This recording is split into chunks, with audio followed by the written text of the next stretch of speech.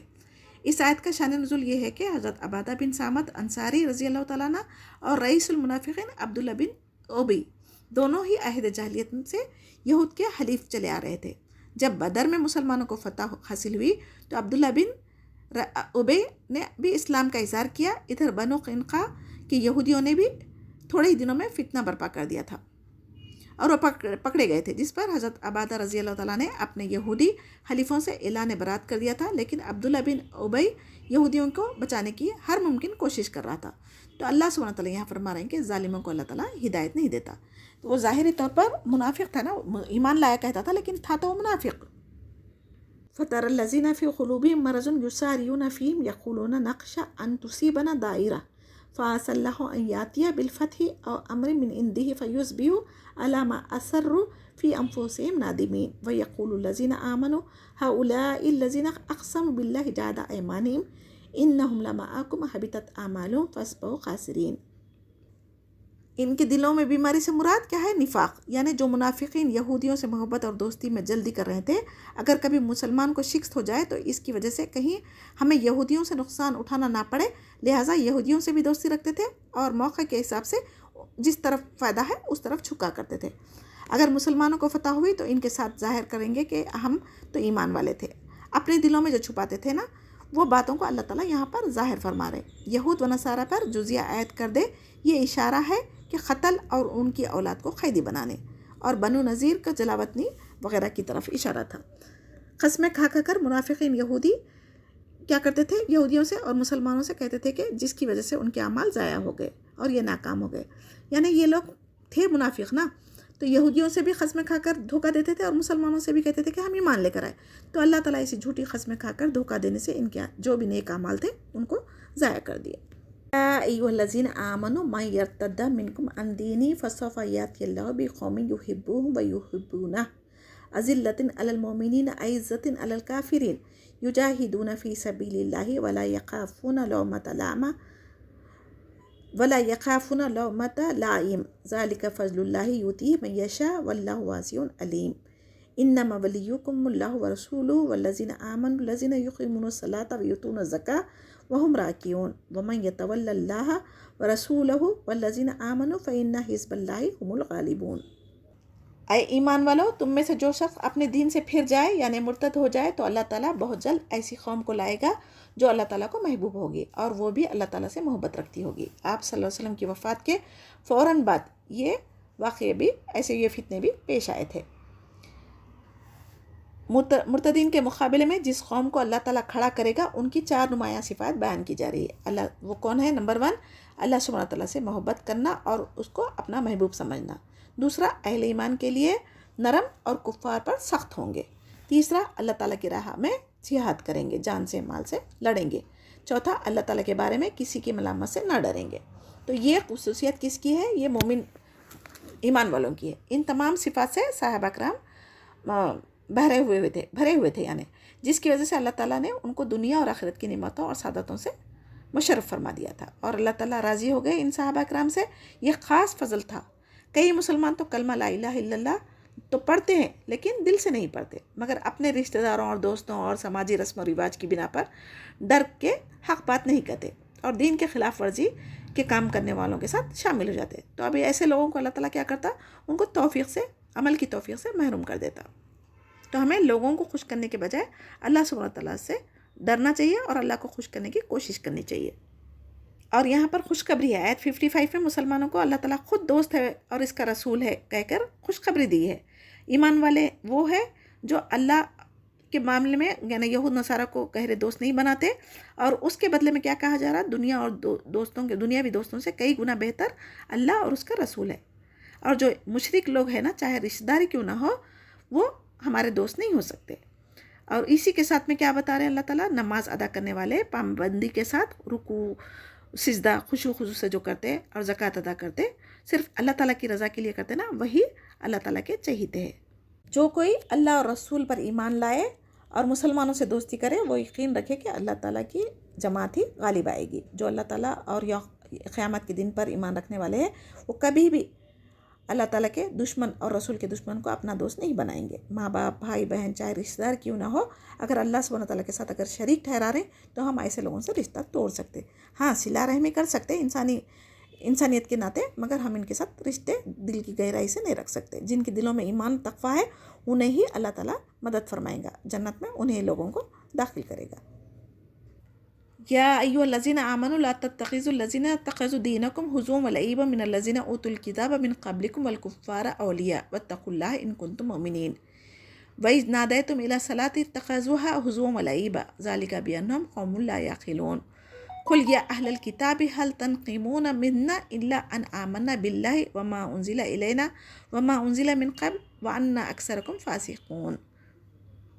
یعنی اس صورت میں کئی بار دیکھ رہے ہیں نا، اللہ تعالیٰ بار بار تاکید فرما رہے ہیں کہ اہل کتاب سے دوستی نہ کرو، کیونکہ وہ دین اسلام کا مذاق اڑاتے ہیں. آج نعوذ باللہ مسلمان میں بھی ایسے لوگ پیدا ہو چکے جو داڑھی، برقع، شرعی احکامات پر جو عمل کرتے ہیں ان کا مذاق خود مسلمان ہی اڑا رہے ہیں. اور اہل کتاب اور کفار سے مومن کبھی دوستی نہ کریں. اللہ تعالیٰ سے ڈرنے کا حکم اس آیت میں بھی دوبارہ آیا ہے. اور جہاں کہیں اسلام کے شرعی احکامات کے خلاف ورزی ہوتے ہوئے دیکھ رہے ہیں، یہ اسلام کے اللہ کا مذاق اڑانا ہی ہے. تو ایسے لوگوں کی محفلوں سے ہمیں اٹھ جانا چاہیے. اور جب نماز کے لیے اذان دی جاتی ہو تو وہ اسی ہنسی کھیل مذاق میں جو عقل نہیں رکھتے نا، وہ لوگ مشغول رہتے. تو ویسے لوگوں کے لیے اللہ تعالیٰ نے یہاں پر وعید بیان فرما رہے. حدیث میں آتا ہے کہ جب شیطان اذان کی آواز سنتا ہے تو وہ خاک ڈالتا ہوا بھاگ جاتا ہے، اور جب اذان ختم ہو جاتی تو پھر آ جاتا ہے.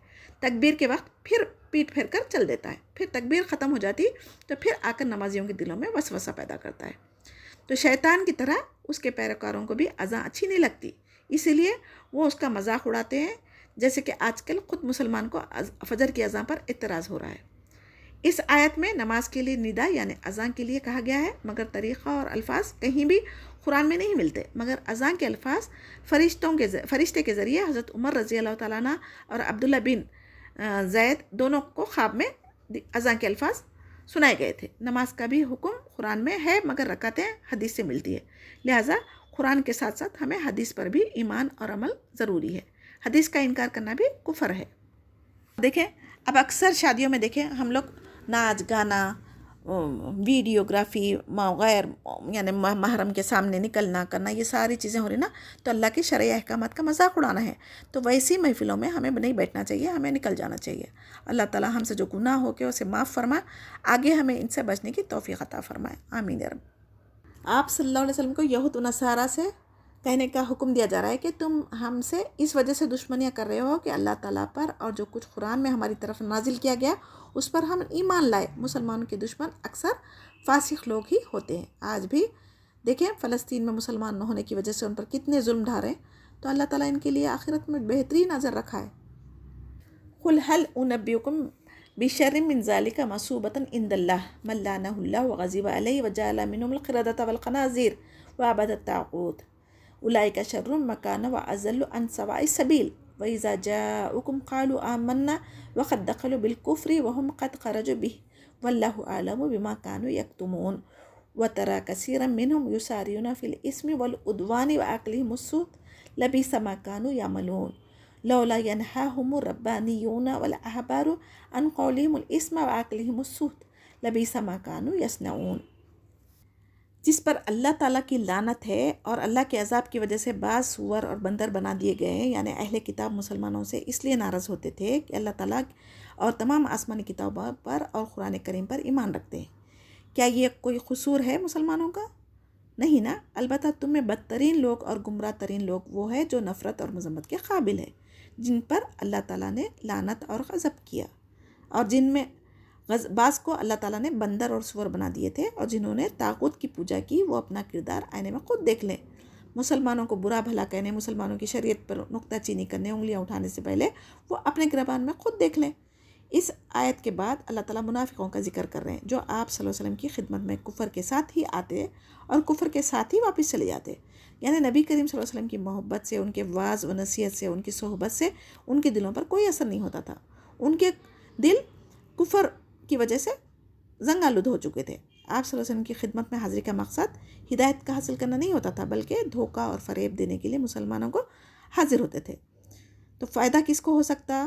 اگر کوئی دین کی محفلوں میں اگر کوئی جا رہا تو اس کو فائدہ کب ہو سکتا؟ جب دل سے اللہ تعالیٰ کی رضا چاہے، ہدایت چاہے، تبھی اس کو ہدایت مل سکتی۔ آج ہم مسلمان کو کوشش حق پہچاننے کی کرنا ضروری ہے، آگے والے اس سے فائدہ حاصل کرے یا نہ کرے وہ اللہ تعالیٰ کے ہاتھ میں ہے۔ ہمیں کیا ہے؟ ہدایت کی طرف ان کو بلانا، امر بالمعروف و تنہونا عن المنکر کرتے رہنا چاہیے۔ آج کے دور میں اکثر لوگ ہم بھی کیا کر رہے ہیں؟ حلال حرام کی تمیز کرنا بھول گئے، ظلم زیادتی کرنا، کسی کا بنا حق کے مال کھانا، رشوت لینا، رشوت دے کر اپنے کام نکالنا، سود کے معاملات کرنا، یہ سب چیزیں نہایت برے کام ہیں۔ اللہ تعالیٰ جس سے بچنے کے لیے کہا ہے وہ ساری چیزیں آج مسلمان معاشرے میں عام ہوتی جا رہی ہے، اور آج مسلمان رشوت لینا حرام نہیں سمجھتے، نہ دینا حرام سمجھتے، اس کے بغیر گزارا ناممکن ہے سمجھتے، لیکن اللہ پہ توکل کر کے راستے اللہ بنانے والا ہے نا، اس سے ہم مدد حاصل کر سکتے۔ آیت 63 میں اللہ تعالیٰ کس کو؟ عالم دین، عابد، مشائخ کو مخاطب کر رہے ہیں۔ یہاں پر اکثر یہ تمہارے سامنے فسق و فجور اور حرام خوری کا ارتکاب کر رہے ہیں، لیکن تم انہیں منع نہیں کرتے۔ ایسے حالت میں علماء دین کی خاموشی بہت بڑا جرم ہے۔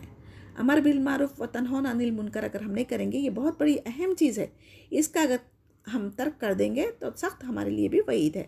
ہر مومن پر لازم ہے کہ وہ جہاں بھی برائی دیکھے زبان سے، ہاتھ سے روکے، اگر طاقت نہ ہو تو کم سے کم دل میں اس کو برا جانے، یہ کم درجے کا ایمان ہے۔ اب سمجھیے، اب ہمارے کو علم قرآن کا حاصل ہو چکا، اب اس کے باوجود بھی ہم اپنے گھر میں، اپنے خاندان میں، اپنے بچوں کو اگر غیر شرعی کام کرتے ہوئے دیکھیں اور روک رہے نہیں تو اس کا عذاب ہمیں بھی ہونے والا ہے۔ خاموشی اگر بیٹھ گئے، اگر ہم بولیں گے کہ ہمارے بولنے سے ہمارے خاندان والے تھوڑے ہی سنیں گے، ہمارے بولنے سے ہمارے سسرال والے تھوڑے ہی سنیں گے، وہ ناراض ہو جائیں گے، اگر یہ سوچ کے اگر آپ خاموش بیٹھ رہے ہیں تو آپ بھی اللہ تعالیٰ کی نظر میں مجرم ہیں، اور اللہ کے عذاب سے ہمیں کوئی نہیں بچا سکتا۔ تو ہمیں حق بات کہنا چاہیے۔ وقالت الیہود ید اللہ مغلولت غلت ایدیہم ولعنوا بما قالوا بل یداہ مبسوطتان ينفق کیف یشاء ولا یزیدن کثیرا منہم ما انزل الیک من ربک طغیانا وکفرا والقینا بینہم العداوۃ والبغضاء الی یوم القیامہ کلما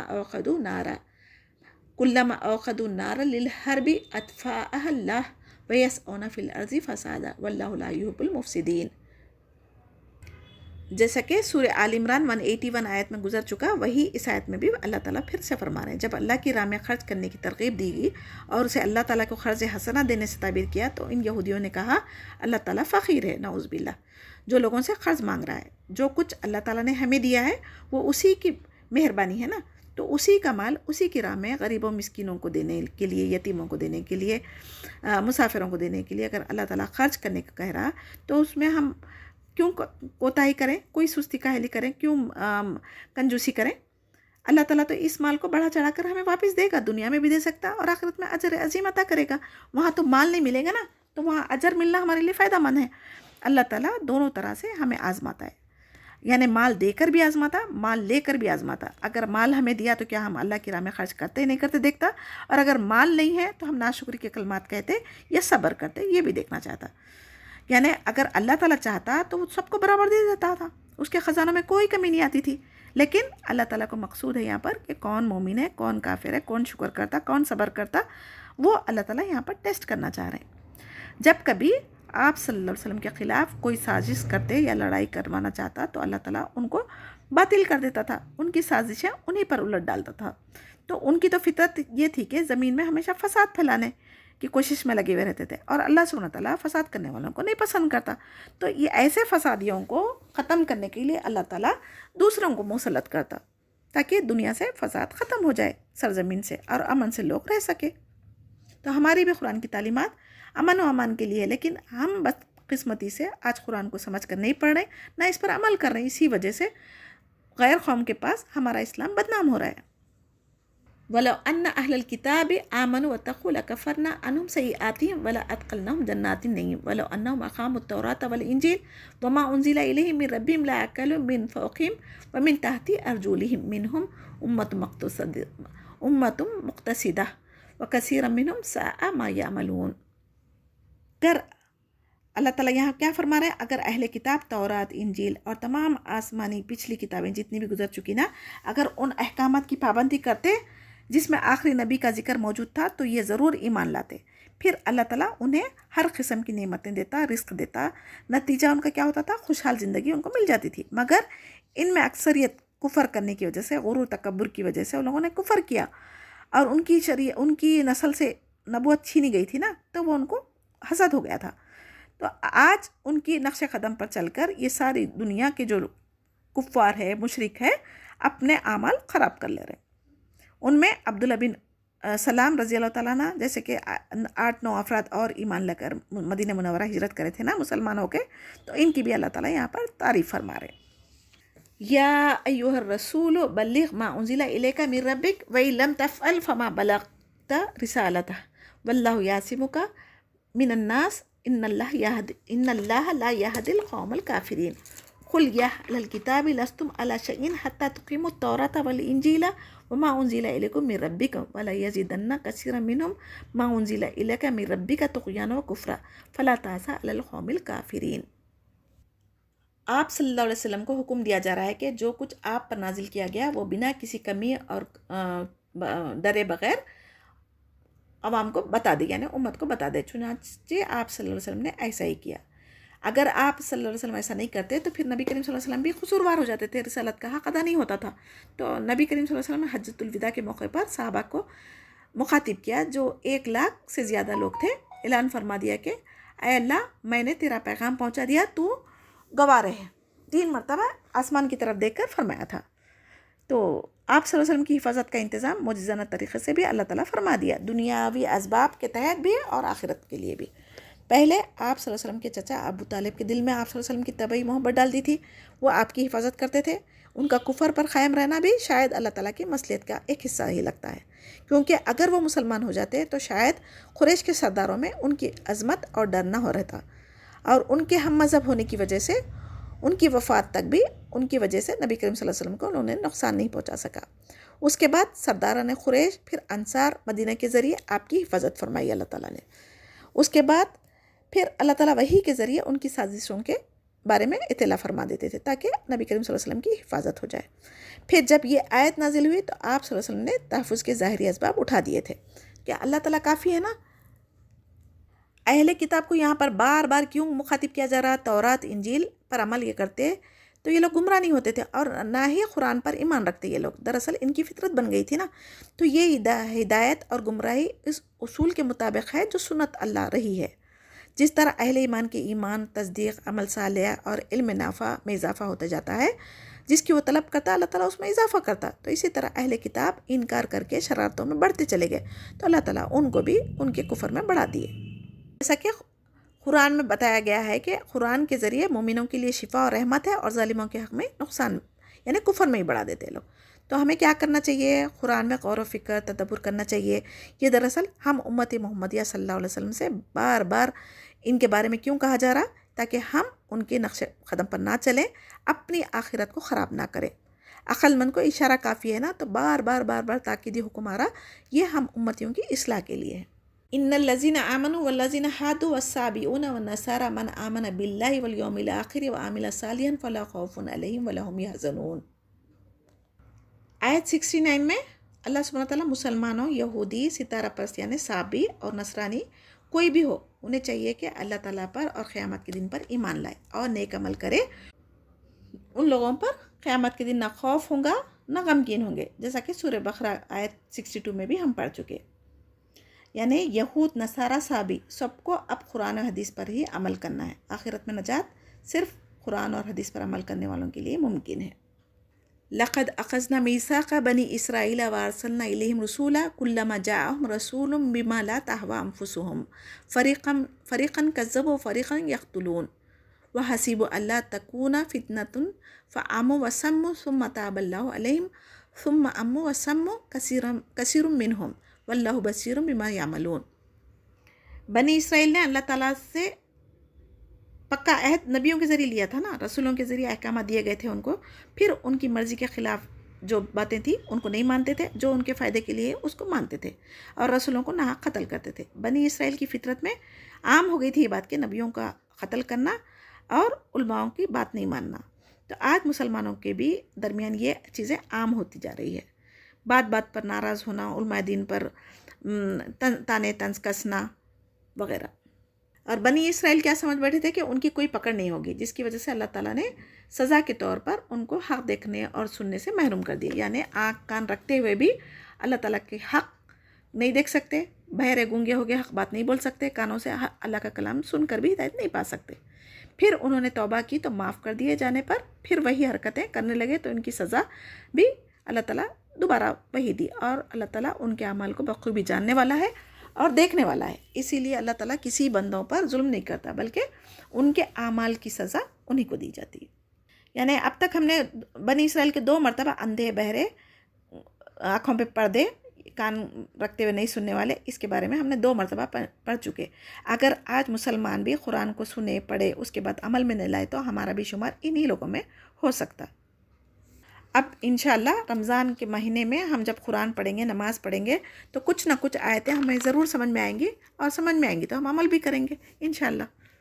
تو ہم بھی ایک بہرے، گونگے، اندھوں میں شامل ہونے سے بچنا چاہ رہے ہیں تو قرآن کے مطابق زندگی میں عمل کرنا چاہیے. کفر الذین قالوا ان اللہ هو المسیح ابن مریم وقال المسیح یا بنی اسرائیل اعبدوا اللہ وربی وربکم انہ من یشرک باللہ فقد حرم اللہ علیہ الجنۃ ومأواہ النار وما للظالمین من انصار. آیت 72 میں اللہ تعالیٰ اہل کتاب کی گمراہیوں کا ذکر فرما رہے ہیں جو مریم علیہ السلام کو بیٹے یعنی عیسیٰ علیہ السلام کو خدا کہا تھا، جبکہ حضرت عیسیٰ علیہ السلام نے عالم شرگرگی یعنی بچپن کی جو حالت تھی نا، دودھ پینے کی عمر جو تھی، اس میں اللہ تعالیٰ نے ان کو قوت گواہی دی تھی اور انہوں نے کہا تھا کہ میں اللہ کا بندہ ہوں اور اس کا رسول ہوں، مجھے اللہ تعالیٰ نے کتاب دی ہے اور مجھے نبوت بھی عطا کی گئی ہے جو میرا اور تم سب کا رب ہے. عیسیٰ علیہ السلام نے کبھی یہ نہیں کہا تھا کہ میں اللہ ہوں یا میں اللہ کا بیٹا ہوں، میری عبادت کرو. تو اس کے باوجود بھی اگر کوئی اللہ تعالیٰ کے ساتھ شریک کرے گا تو وہ گناہ گار ہے، اس کی مدد کرنے والا کوئی نہیں ہوگا قیامت کے دن، اور اس پر جنت حرام کر دی گئی. قیامت سے قریب عیسیٰ علیہ السلام کا آسمان سے نزول ہوگا، تب بھی وہ نبی کریم صلی اللہ علیہ وسلم کی تعلیمات کے مطابق لوگوں کو اللہ تعالیٰ کی دعوت دین اور توحید کی دعوت دیں گے، اس کی اطاعت کی طرف پھر سے بلائیں گے. قرآن پر عمل ہوگا نہ کہ انجیل کی طرف. کفر الذین قالوا ان اللہ ثالث ثلاثہ وما من الہ الا الہ واحد وإن لم ينتهوا عما يقولون ليمسن الذين كفروا منهم عذاب علیم افلا يتوبون الى اللہ ويستغفرونه واللہ غفور رحیم. عیسائیوں کے دوسرے فرقے کا ذکر 73 آیت میں کیا جا رہا جو 3 خداؤں کے قائل ہے. عیسائیوں کے درمیان خود کئی اختلافات ہیں. یہ لوگ عیسیٰ علیہ السلام کے ساتھ ان کی والدہ کو بھی الہ یعنی معبود قرار دیتے ہیں. اللہ تعالیٰ کے سوا کوئی معبود نہیں. جو بھی شرک سے باز نہ آئے اور کفر و شرک پر ہی رہے ان کے لیے ہمیشہ ہمیشہ کے لیے دردناک عذاب، آگ کا عذاب تیار ہے. اللہ تعالیٰ کی مہربانی بندوں پر بہت زیادہ ہے، جس کی وجہ سے توبہ و استغفار کی تلقین کی جا رہی ہے. جہاں کہیں بھی اللہ تعالیٰ عذاب کا ذکر کرتے ہیں وہاں پر فوری توبہ کی تلقین بھی کرتے. اگر کوئی سچے دل سے اللہ تعالیٰ کی بارگاہ میں سچی توبہ کرے اور کثرت سے استغفار کرے تو ضرور اللہ تعالیٰ بخشنے والا مہربان ہوگا، کیونکہ وہ 70 ماؤں سے زیادہ محبت رکھنے والا ہے. افلا یتوبون الی اللہ ویستغفرونہ واللہ غفور رحیم. ما المسیح ابن مریم الا رسول قد خلت من قبلہ الرسل وأمه صديقة كانا يأكلان الطعام انظر كيف نبين لهم الآيات ثم انظر أن يؤفكون. وأمه صدیقہ کہا گیا، یہ کس کے لیے؟ مریم علیہ السلام کے لیے. صدیقہ کا مطلب مومنہ، پاک اور ولیہ، یعنی عیسیٰ علیہ السلام سوائے پیغمبر کے اور بندے کے کچھ بھی نہیں ہے. ان سے پہلے بھی بہت سے پیغمبر ہو چکے. ان کی والدہ مریم بھی اللہ تعالیٰ پر اور تمام آسمانی کتابوں پر، نبیوں پر تصدیق کرنے والی ہی تھی. اور یہ دونوں عام انسانوں کی طرح کھانا کھاتے تھے، جبکہ اللہ تعالیٰ کو اس کی ضرورت نہیں ہے. نہ ہی وہ اللہ تعالیٰ سوتا ہے، نہ ہی اسے کھانے کی ضرورت ہے. اتنی روشن دلیلوں کے باوجود اگر انسان نہیں سمجھ رہا تو اب اس کو اپنی آخرت پر غور و فکر کرنا چاہیے. کفر و شرک میں مبتلا ہوگا تو اس کو تنبیہ کی جا رہی ہے کہ وہ آخرت کے عذاب سے نہیں بچ سکے گا. اور یہاں پر عورتوں میں سب سے افضل مریم علیہ السلام کو کہا گیا، جبکہ ان کو خدا نہیں کہا گیا. قل اتعبدون من دون اللہ ما لا یملک لکم ضرا ولا نفع واللہ هو السمیع العلیم. قل یا اہل الکتاب لا تغلوا فی دینکم غیر الحق ولا تتبعوا اہواء قوم قد ضلوا من قبل واضلوا کثیرا وضلوا عن سواء السبیل. یعنی آیت 76 میں مشرکوں کی کم عقلی کی وضاحت کی جا رہی ہے. یہ لوگ ایسوں کو اپنا خدا معبود بنا رکھا ہے جو کسی کو نفع نقصان کے بھی مالک نہیں ہے اور نہ ہی کسی کی بات سننے اور ان کا حال جاننے کی قدرت رکھتے ہیں. مثلاً یہاں پر بتوں کی پوجا کرنے والے، درگاہوں کے مرحومین وغیرہ کو نظر و نیاز ماننے والے، ایسے لوگوں پر اللہ اور رسول کی لعنت فرمائی گئی ہے. یہ قدرت، غیب کا علم رکھنے والے، کسی کی مدد کرنے والے، سننے والے، صرف یہ قدرت کس کی ہے؟ اللہ سبحانہ تعالیٰ کی ہے. وہی ہماری حاجت روا اور مشکل کشا ہے. یعنی اتباع حق میں حد سے تجاوز نہ کریں. عیسیٰ علیہ السلام کی تعظیم کا حکم دیا گیا تھا، اس میں مبالغہ کر کے انہوں نے منصب نبوت سے اٹھا کر انہیں مقام الوہیت پر فائز کر دیا. مقام الوہیت کا مطلب ان کو خدا بنا دیا. تو یہ غلو ہے دین میں اور یہ شرک ہے اور گمراہی کا سب سے بڑا ذریعہ ہے. آج امت محمدیہ بھی اس طرح غلو سے محفوظ نہیں رہ سکی. اپنے سے پہلے لوگوں یعنی آباء و اجداد کے پیچھے لگ کر وہ اپنی آخرت خراب کر لے رہے ہیں اور ساتھ میں دوسروں کو بھی گمراہ کر رہے ہیں. لعن الذین کفروا من بنی اسرائیل علی لسان داؤد و عیسی ابن مریم ذالک بما عصوا وکانوا یعتدون کانوا لا یتناہون عن منکر فعلوہ فلبئس ما کانوا یفعلون کثیرا منہم یتولون الذین کفروا لبئس ما قدمت لهم انفسهم ان سخط اللہ علیہم وفی العذاب هم خالدون ولو كانوا يؤمنون بالله والنبي وما أنزل إليه ما اتخذوهم أولياء ولكن كثيرا منهم فاسقون لتجدن أشد الناس عداوة للذين آمنوا اليهود والذين أشركوا ولا تجدن أقربهم مودة للذين آمنوا الذين قالوا إنا نصارى ذلك بأن منهم قسيسين ورهبانا وأنهم لا يستكبرون. آیت 78 سے دیکھیں، بنی اسرائیل کے کافروں پر حضرت داؤد علیہ السلام اور حضرت عیسیٰ علیہ السلام کی زبانی لعنت کی گئی تھی کیونکہ وہ نافرمانیاں کرتے تھے اور حد سے آگے بڑھ جاتے تھے. یعنی زبور، انجیل میں اور اب قرآن مجید میں جو آپ صلی اللہ علیہ وسلم پر نازل ہوئی، اس کے ذریعے لعنت فرمائی گئی. لعنت کا مطلب ہے اللہ تعالیٰ کی رحمت سے دوری. لعنت کے یہاں پر اسباب کیا بتائے جا رہے ہیں؟ واجبات کا ترک کرنا، حرام چیزوں کو حلال کر کے اللہ تعالیٰ کی نافرمانی کرنا، دین میں غلو اور بدعتیں ایجاد کرنا. یعنی جو حدود اللہ تعالیٰ نے مقرر کی ہے اس کو توڑنے والے اللہ تعالیٰ کی لعنت کے مستحق ہوتے ہیں. تو ہمیں اپنی زندگیوں میں دیکھنا چاہیے کہ ہم کہیں شرعی حدود کے خلاف ورزی تو نہیں کر رہے، کیونکہ اللہ تعالیٰ کی لعنت تمام رحمت سے، تمام اللہ تعالیٰ کی خیر سے دوری کا سبب بنتی ہے. آیت 79 میں ہم امت کو بھی مخاطب کیا جا رہا، آپس میں ایک دوسرے کو برے کام کرتے ہوئے دیکھتے مگر انہیں نہیں روکتے. یہ بھی بہت بڑا جرم ہے.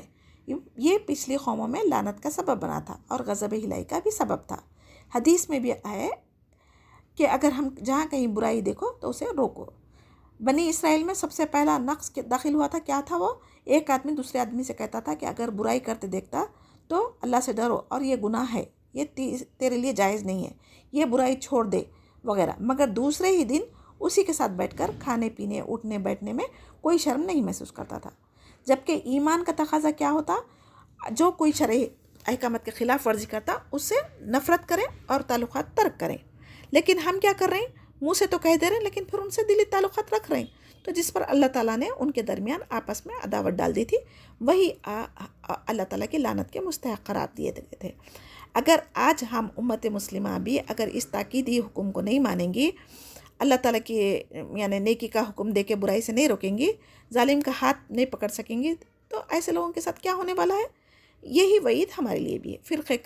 فرقے ہوں گے، اور فرقے بن کے جب یہ لوگ اسلامی احکامات پر عمل کرنا ترک کر دیں گے تو اللہ کے پاس عذاب کے ہم بھی مستحق ہوں گے۔ پھر تم جتنی چاہے دعائیں کر لو، اللہ تعالیٰ ہماری دعاؤں کو قبول نہیں کریں گے۔ آپ صلی اللہ علیہ وسلم نے فرمایا، تم میں سے کوئی کسی کو خلاف شریعت کام کرتے دیکھے تو ہاتھ سے روکیں، زبان سے منع کرے، اگر یہ بھی نہیں ہو سکتا تو کم سے کم درجے کا ایمان کیا ہے، دل سے برا جانے، اور ویسی محفلوں سے اٹھ کے چلے جائیں اور ان سے ہم قطع تعلق ہو جائیں، کنارہ کش ہو جائیں۔ جیسا کہ ایک انسان اگر عطر کی دکان کے پاس جا کے بیٹھا کچھ دیر، وہاں نہیں بھی خریدا تو اس کے جسم پہ، اس کے ہاتھ میں خوشبو ضرور آئیں گی، اور ایک انسان کوئلے کی کان کے پاس سے گزر رہا ہے یا وہاں بیٹھا کچھ دیر کے لیے، اگر نہ بھی کچھ ہاتھ لگائے تو اس کے گرد و غبار سے اس کے کپڑے تو غبار آلود ہوتے نا۔ تو اسی طریقے سے اگر آپ مومنوں کو چھوڑ کے کافروں کے ساتھ، فاسقوں کے ساتھ، منافقین کے ساتھ اٹھنا بیٹھنا، مشرکوں کے ساتھ دوستی رکھیں گے تو ضرور ان کا اثر ہمارے پہ ہو سکتا۔ اور یہ اہل کفر سے دوستانے کے تعلق میں کیا ہو سکتا؟ ہم اللہ کو ناراض کر کے